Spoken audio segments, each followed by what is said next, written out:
Question: An electric cell of EMF E is connected across a copper wire of diameter D and length L.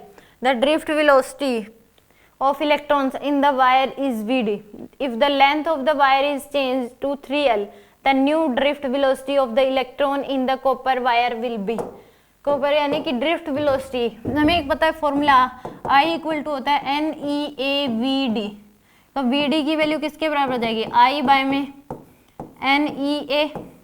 याद जाइए आपके पास इस case में length कितनी कर दी चेंज. लेंथ जो है पहले drift velocity of electron on the wire is VD. If the length of the wire change to 3L, length तो वो वायर क्या कर दी 3L के बराबर. तो ये बताना है कि ड्रिफ्ट वेलोसिटी क्या हो जाएगी. तो यहाँ पे L की V और L में रिलेशन निकाल लो. हम I को क्या लिख, V इक्वल टू क्या होता है IR. I को क्या लिख सकते हो V बाय R लिख सकते हैं. तो VD इक्वल टू क्या हो जाएगा V बाय में NEAR और R equal to resistance of the wire क्या होता है रो L बाय A.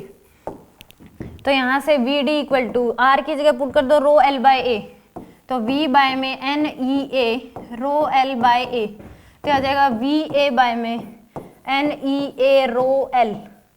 तो यहाँ से L जो है if the length of the wire is change to 3L, length of the wire कितनी कर दी इसने 3L कर दी. तो A से क्या हो जाएगा यहाँ पे कैंसिल. तो आ जाएगा V बाय में NE रो L.